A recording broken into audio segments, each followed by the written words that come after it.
It was the first day of Robbie's long-anticipated summer vacation. His parents had planned a trip to a small coastal town off the Caribbean Sea, a world away from his usual routine of homework and video games. Robbie, an energetic 10-year-old with a boundless curiosity for the outdoors, was buzzing with excitement as their little rental car rattled its way toward the beach. The ocean greeted them with brilliant turquoise waves sparkling under the morning sun. Pale golden sand stretched lazily along the shoreline, and the scent of salt and sunscreen filled the air. Robbie's parents wasted no time unpacking beach chairs and snacks, but Robbie had other plans. His heart was set on the water. "Don't wander too far," his mom called as he sprinted toward the waves with his snorkel mask in hand. The water was warm and clear, as if someone had polished the ocean to make it look like glass. Robbie waded in, adjusting his mask and giggling at the tiny fish darting around his legs. He leaned forward, dunking his head under the water, and entered a whole new world. A kaleidoscope of swirling greens and blues, with seaweed swaying beneath him and schools of fish shimmering like silver ribbons. After an hour of exploring, Robbie paddled farther away from the shore, his snorkel pointed skyward like a tiny periscope.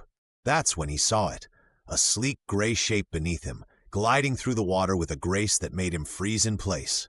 Robbie popped his head above the waves, his heart hammering with excitement and fear. "Mom, Dad," he shouted, but they were too far away to hear him. The shape surfaced with a puff of air, spraying droplets into the sky as it revealed its majestic form. A dolphin!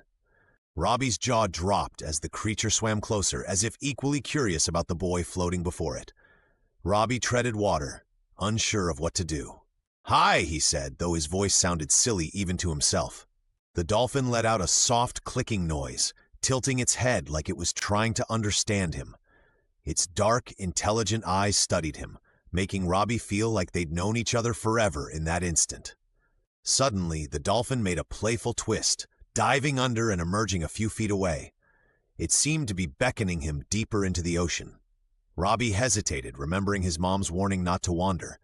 But the pull of the moment, the rush of being invited by this wild, beautiful creature, was too powerful to resist. He followed. As Robbie swam, the dolphin circled around him, its dorsal fin cutting through the surface of the water. It twirled and leaped into the air, its sleek body catching the sunlight before splashing back down. Robbie laughed, unable to contain his awe. He imitated its movements, diving and spinning as best as he could, though he knew he looked clumsy compared to the dolphin's effortless grace. They played like this for what felt like hours. Robbie began to notice the little details about his new ocean friend, the gentle scar down its left fin, the tiny barnacles clinging to its tail. It wasn't just a dolphin, it was an individual, a creature with its own stories and battles, just like him. Then, as he dove under for one last attempt to mimic the dolphin's twist, Robbie was greeted by something extraordinary. A whole pod of dolphins appeared, their sleek shapes gliding toward him like ghosts of the sea. Robbie's breath caught in his chest as they danced around him, weaving patterns in the water so perfect they almost felt like magic. He was surrounded by their clicks and whistles, a symphony that seemed to say, "You're one of us." It was in that moment that Robbie understood something he couldn't quite put into words. The ocean wasn't just water, it was alive. It wasn't just a place for vacations and swimming and fishing.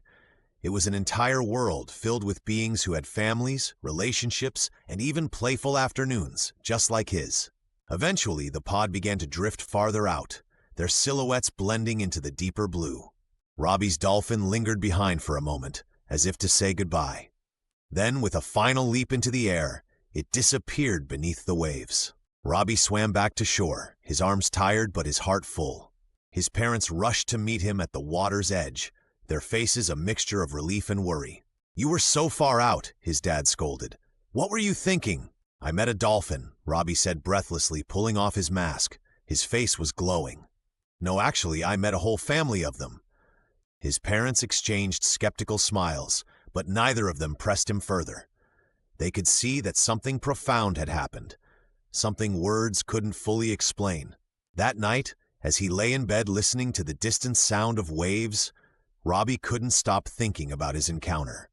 He replayed every leap, every twist, every whistle in his mind, trying to hold on to the feeling of being welcomed by the ocean. And though he didn't know it then, the memory of that day would follow him for the rest of his life, shaping his dreams, his choices, and his understanding of the natural world. For once, he wasn't chasing dolphins in his sleep. Instead, they seemed to be chasing him, calling him back into the wonders of the deep.